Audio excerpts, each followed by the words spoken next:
Time to reach for mobile water. Mobile water, unique in every way. Citi Prime News at 12 midday. Updates you on all the running stories and connects you to the newsmakers. Citi News.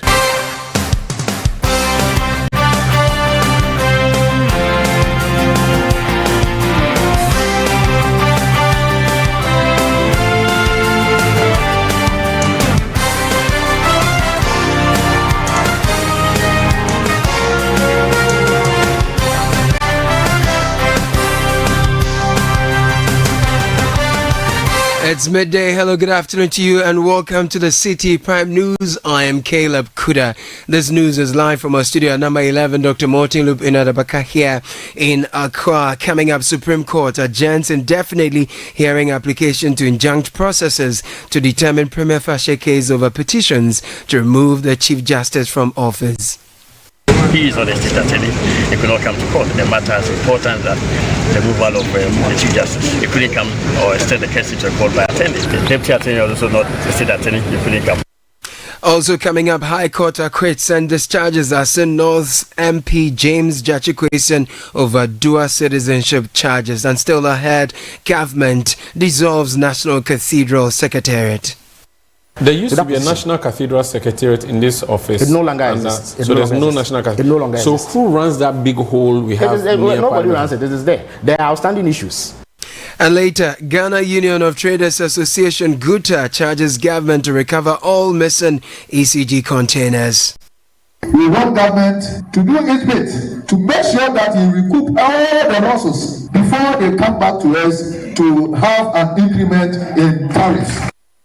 This news is also live on all our partner stations across the country and across the globe. We are live on citinewsroom.com. In the Western region, you're listening to us on Beach 105.5 FM and Sky Power 93.5 FM, both in Takoradi. In the Bono region, this is J Life 95.5 FM in Sunyani. We are live in the Ashanti region on Focus 94.3 FM Kumasi. This is Orange 107.9 FM also in Kumasi. In the Volta region, we are live on Revival 99.3 FM in Tajahu in the Northern region. This is Radio Bimbila 91.9 FM. This is Tanga FM 97.3 in Bolga, and in the Upper West region we are live on Tunsong 97.3 FM in Wa, as well as Jirapa 96.1 FM. Citi Prime News at 12 midday. Updates you on all the running stories and connects you to the newsmakers. Thank you for joining us. Let's settle for the details of our stories now. And the Supreme Court has indefinitely adjourned the hearing of an application seeking to stop the ongoing process to determine a prima facie case for the removal of the Chief Justice. The adjournment followed the absence of the Attorney General, who secured permission due to a training program for state attorneys. Although two state lawyers appeared to seek a new date, former Attorney General Godfrey Dame, representing the plaintiff, expressed surprise at the absence. The plaintiff, Vincent Asifo, is challenging the president's engagement with the Council of State before hearing from the Chief Justice. Godfrey Dame spoke to the media after the hearing. It was quite odd for him to say that state attorneys are at a conference, and for that matter, all the cases that come to should attend. He is not a state attorney. He could not come to court. The matter is important that the removal of the Chief Justice. He couldn't come or extend the case to a court by attorney. The deputy attorney was also not a state attorney. He couldn't come. And what makes it more odd is the fact that they sent state attorneys, not even one but two senior state attorneys, to come inform the court that they are at a conference, and so the matter should be attended. That is all. Godfrey Dame is legal counsel for Vincent Eko Asifo. We cross over to the premises of the Supreme Court because my colleague, our court correspondent Hansen Ajuman, joins us with more. Good morning, Hansen. Good morning, Caleb. Good afternoon. It is afternoon, actually. So what's the argument? What's the reason we are getting for which the Attorney General and his deputies were absent? Well, so what we get is that the Office of the Attorney General submitted a letter to the Chief Justice, asking the Chief Justice to adjourn any cases, and this is not just at the Supreme Court, but across various levels of the judiciary or the legal system, to adjourn cases that involves the Office of the Attorney General from April 7 to April 10 because of an ongoing workshop or training for attorneys at the Office of the Attorney General. And so when we came to court today, we realized that there were about 4 other cases earlier that involved the Office of the Attorney General, but all those cases were adjourned with the judges of the Supreme Court presiding, giving an explanation as to why he took that, given an explanation why they are adjourning the case because of the request from the Chief Justice. However, when this case was called, then there were 2 state attorneys from the Office of the Attorney General, and the court sought to inquire from them that what does their presence in court mean to the earlier permission that was sought by the Attorney General from the Chief Justice. And then the state attorneys explained that they have instructions from the Attorney General as a matter of courtesy to the Supreme Court. They should make themselves available to the they should make themselves available at the Supreme Court, but only to seek an adjournment. So the explanation that we get as of now as to why the Supreme Court did not hear the matter is that the Chief Justice had granted a permission from the Office of the Attorney General, asking the court to adjourn cases against them.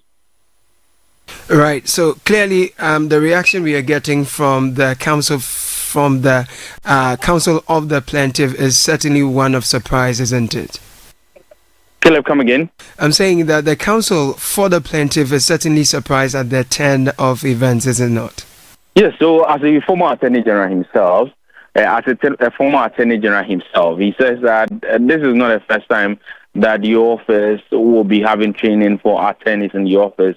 And the Attorney General, the Deputy Attorney General, both are not state attorneys. And so it's surprising to him that the Attorney General will ask that all cases against the Office of the Attorney General be adjourned just because there's a training for state attorneys, for which he himself and his deputy are not state attorneys. But then the judge presiding over proceedings in this particular matter, Her Ladyship Justice Henrietta Mensah Bonsu, hinted that new king, new law. And so even though during his tenure as Attorney General, he didn't use the training as a reason to seek an adjournment, the tenure of Dr. Dominic Ayine, he believes that the court should adjourn cases involving the state so that he can adequately train attorneys handling these cases. Godfrey Dami had required from the court to adjourn the case to Monday for hearing, but the court indicated that because the Chief Justice herself had granted permission to the Attorney General to adjourn these cases, it is only better that they adjourn the case indefinitely and leave an open date for the Chief Justice herself to make that determination. Right, Hanson, from the Supreme Court, the High Court has also been busy, hasn't it? Because we understand the Member of Parliament for Asin North, James Jache Kwesen, has been acquitted and discharged as well. What more can you share with us on that? Well, the case has been traveling for a long time now. The High Court was expected to deliver its ruling on the submission of case, simply to say that the prosecution had ended its case, and it's a requirement for the judge to consider if the state has discharged its burden on the matter before the accused person will be allowed to open his defense. The charges against the accused person are knowingly making false declarations, perjury, as well as deceit of a public officer due to certain declarations he made in his 2020 nomination form for the position of Member of Parliament for Asin North. In that, in that nomination form, he indicated that he was not a dual citizen, even though he was, according to the state, he was a citizen of Canada as well as a citizen of Ghana. But after years of trial, the trial judge reviewing the evidence against James Jachikweson noted that the state was not able to prove that indeed he knew that at the time he was making those declarations, they were false, particularly on the point about he renouncing his Canadian citizenship. The court made an indication that even though at the time he put in his nomination forms, he had not received the renunciation certificate, the application to renounce the citizenship itself and the wait for the renunciation certificate in itself is a determination that he had renounced the citizenship. And it shouldn't be taken to mean that he made a false declaration. Very well. Many thanks to you, Hansen Ajman. That was Hansen Ajman. He's our court correspondent. Moving on to some other stories. President John Dramani Mahama says the scrapping of the electronic transfer levy was a strategic move to boost digital financial services in the country. The e-levy, which imposed a 1% tax on electronic transactions, was officially abolished on Wednesday, April 2. A decision has drawn mixed reaction, with some critics arguing that the levy was a key source of government revenue. Despite the concerns, President Mahama defended the move, stating it was necessary to make digital services more accessible to the public. He made the remarks at the Czech Ghana Business Corporation seminar held at the Mervyn Pick Hotel this morning. In financial and digital services, Ghana is undergoing a rapid digital transformation. The recent repeal of the e-levy on electronic transactions, among other taxes, promises further growth and inclusion in digital financial services. The cutting-edge solutions by Czech companies in fintech, robust cybersecurity frameworks, and sophisticated digital infrastructure development would be invaluable in accelerating this transformation, bridging the digital divide, and further enhancing inclusive financial ecosystems. President John Dramani Mahama. Now, the government has dissolved the National Cathedral Secretariat, an initiative spearheaded by former President Nana Addo Dankwa Akufo-Addo as a national Christian worship center and symbol of Ghana's religious heritage. The project has faced allegations of corruption and financial misappropriation, prompting concerns about its execution and funding. Speaking on the face-to-face show on Channel 1 television with Umar Sanda Amadou, the Minister of State in charge of government communications, Felix Kwachiofosu, announced that the government would no longer provide funding for the abandoned project. There used to be a National Cathedral Secretariat in this office. It no longer exists. So there's no National Cathedral. It no longer exists. So who runs that big hole we have? Nobody runs it. This is there. There are outstanding issues regarding procurement processes, outstanding payments that the contractor is demanding and all that. But nobody runs it because there's no National Cathedral. So for now, it remains a worthless hole. But that's your government. You're supposed to come and fix. Yeah. So first of all, if it's a problem, do something about it. At the last recording, they needed about $400 million to complete that project. Are you going to support a situation where $400 million is put into that project? I remember the 3 questions I asked President Mahama before he became president. I said, would he cover it, would he continue it, or would he convert it? Would you then cover it? It's breeding mosquitoes. So at the point, is the rainy season is coming? At the point, a determination will be made. But it hasn't been made yet. What is certain is that President Mahama is not going to put $400 million of taxpayers' money into that project. So you can say to us on the record that this government would never put public funds. Again, as I've said, if churches raise their money and continue, why not? I mean, it's okay. Maybe you can. But it's government property. That is government property. Well, it's so the money. Put a watchman first of all, the money has been sunk into. It's been wasted, as far as I'm concerned, and there are outstanding procurement matters. And indeed, it is part of the matters that Oral is looking at. Yeah. Felix Kwajufosu is Minister of State in charge of government communication. You heard him in that interview with Umar Sanda Amadou there. Now, organized labor has urged President Mahama to proceed cautiously with his directive to suspend post-retirement contracts. The government recently announced a suspension without stating reasons. Secretary General of the TUC, Joshua Ansah, says the move could strip the public sector of valuable experience and expertise. He called for broader consultation to avoid unintended consequences, especially in critical sectors that rely heavily on retired professionals. For me, I always say that the development of this country is the hallmark for every Ghanaian. So whatever policies that may come that will help improve, develop the country, I'm for it. But any policy that comes and try to bring the development of this country down, I don't think you go for it. So let's see how it works for Ghana.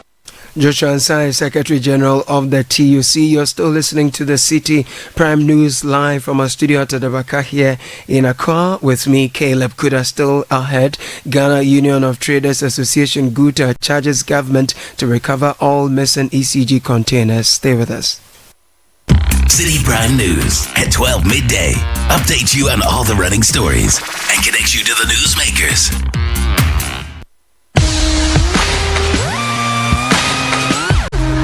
Looking for the latest buzz in Ghana's entertainment world? Welcome to Ghana Weekend, your ultimate destination for all things creativity and entertainment. Stay in the loop with breaking news, exclusive interviews, and then insider stories from your favorite creatives and stars. From music, movies, fashion and art, lifestyle and culture, Ghana Weekend brings it all together. Get a daily dose of entertainment, discover new talent, and never miss out on the creativity that defines our vibrant culture. Stay connected with us across all platforms. Follow us on Instagram with the handle Ghana Weekend, on X Ghana Weekend, on TikTok Ghana Weekend, at Ghana Weekend TV on YouTube for the latest in entertainment, travel, and everything Ghana. Don't miss out. Join the Ghana Weekend family today. Ghana Weekend, where entertainment meets creativity. Visit GhanaWeekend.com now. Citi Prime News at 12 midday. Update you on all the running stories and connects you to the newsmakers. Thank you for staying with us to some of the stories now. And the Ghana Union of Traders Association GUTA is urging the government to show strong commitment in recovering the over 1,000 missing Electricity Company of Ghana containers at the port. The union described the missing containers as a clear example of misuse of public funds and disregard for taxpayers. Speaking at the Ghana Revenue Authority's Management Retreat and the launch of the 2025 Tax and Good Governance Month in Kumasi, GUTA President Dr. Joseph Obeng stressed that the government must account for all the missing containers before considering any tariff increase for businesses. A case in reference here is the ECG case. It does not provide any moral for even the government to come to us to pay any increment of any tariffs. If they are not cleared, it means that all the taxes that we have been paying were being misused, and it was not that we needed the funds. It is out of negligence and inefficiency of our resources that made us pay more and more. So at this stage, we want government and we will support the energy minister to do its bit to make sure that he recoup all the losses before they come back to us to have an increment in tariffs. He further encouraged businesses to remain tax compliant to help the government generate enough revenue for economic growth. By GRE will immensely also help in this direction. The threat of the tax net with its attendance to compliance generates the needed revenue for the state, where government will not consider tax increment to overburden businesses. Tax compliance provides comfort and confidence in doing business. Anybody who has been audited and come clean, do business with his chest out. And that's why most times when post-clearance auditors come to me, I open my doors. Dr. Joseph Obeng is the president of the Ghana Union of Traders Association, GUTA. The National Road Safety Authority has reported an increase in road crashes, injuries and deaths between January and March 2025 compared to the same period last year.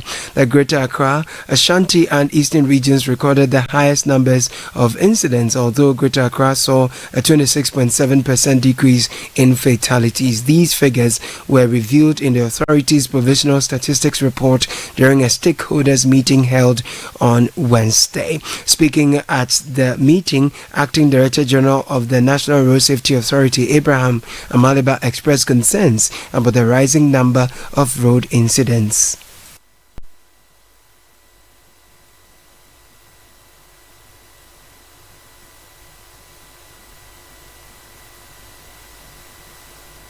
Now, speaking to Citi News, Abraham Amaliba also defended the new rule requiring commercial motorcycle riders, commonly known as Okada riders, to be at least 25 years old.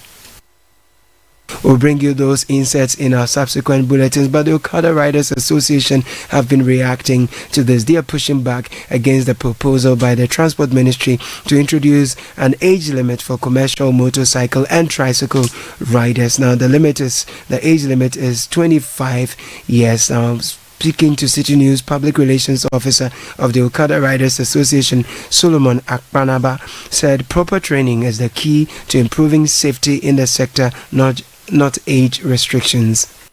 We have always said and will continue saying that if you want to bring discipline or reduce accidents drastically on the road, look at training of the rider. Look at that. Let your focus be there, not age. That the 18 years guy, when he gets to the traffic light, when he is trained, he will know that between crossing the road, because I am in a hurry, and standing patiently for some 2 minutes before I go, which one is more important? The 18-year guy, given the training, will know the right decision to take. Public Relations Officer of the Okada Riders Association, Solomon Akpanaba. Now, the Ghana Tertiary Education Commission, GTEC, has directed the leadership of Dr. Hila Liman Technical University to suspend its industrial action. Academic activities at the university came to a halt following an indefinite strike declared by the university's chapter of the Technical University Teachers Association of Ghana, TUTAG. The strike, which began yesterday, stems from management's failure to address concerns raised by the association over the past 2 years. In a statement, GTEC urged the striking lecturers to call off the action and appear before the commission on Friday, April 11, 2025.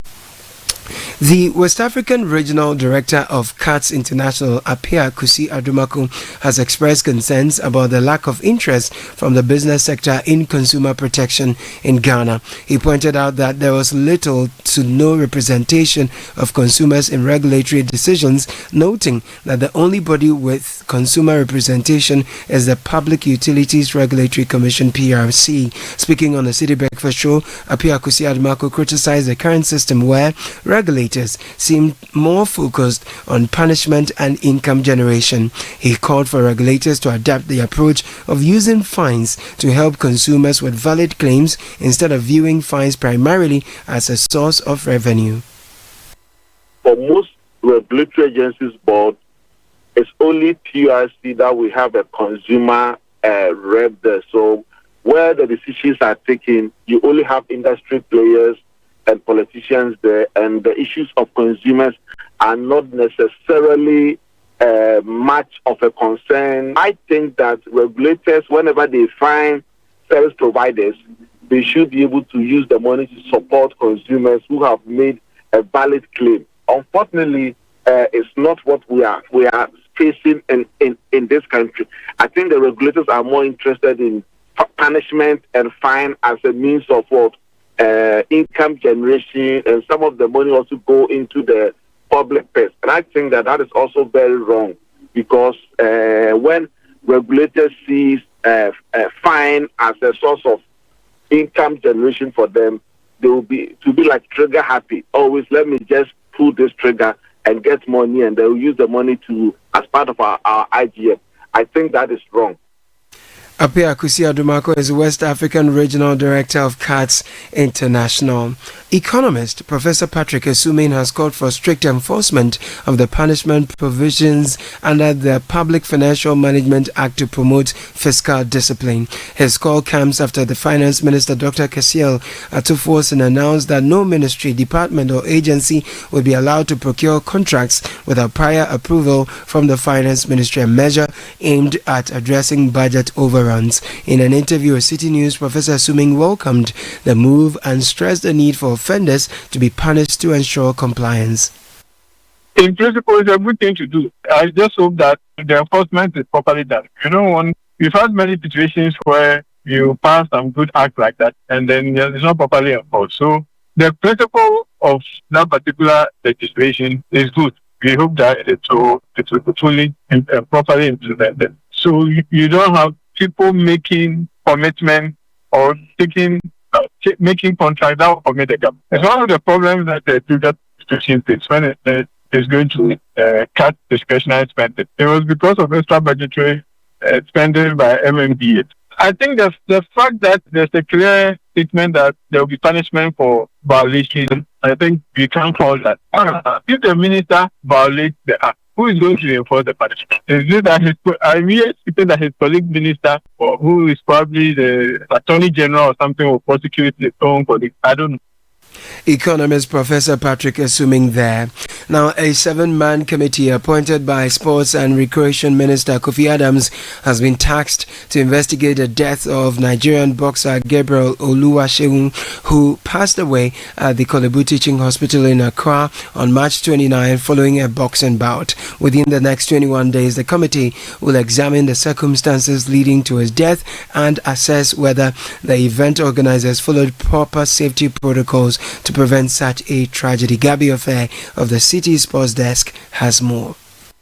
On March 29, 2025, Nigerian boxer Gabriel Oluwasegun Olarinwaju died following a boxing match at the Bukom Boxing Arena in Accra. Sports and Recreation Minister Kofi Adams has gone on to establish a 7-member committee chaired by retired Major Amakai Amatefio and including former Ghana Boxing Authority President Peter Zwenes and veteran sports journalist Eko Asma and Samuel Battels to investigate the incident. Within 21 days, the committee will examine the circumstances of the boxer's death, assess whether the match organizers followed international safety standards, and evaluate the conduct of officials, including Nigeria's licensing authorities, to determine if proper procedures were followed. The committee is also tasked with recommending changes to medical and technical protocols to enhance boxing safety. At the committee's inauguration, Kofi Adams stressed that a tragedy cannot just be swept under the carpet, underscoring the need for accountability and reform. We are here because of the 29th March incident, which is an incident we cannot just sweep under the carpet and say it did not happen, or we will just lament and it ends there.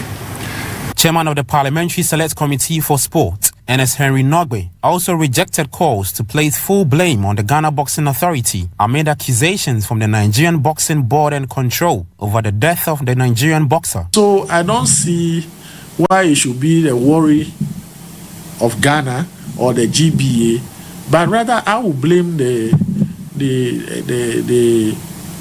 backroom staff of the guy who unfortunately lost his life. Because other than that, if they had checked him well, or he himself had checked himself well before entering into the ring, that wouldn't have happened. It's just an unfortunate incident. The passing of the Nigerian boxer has sparked major discussions on the health of athletes, with the Bell 7-star Ghana Boxing League firmly placed in the spotlight.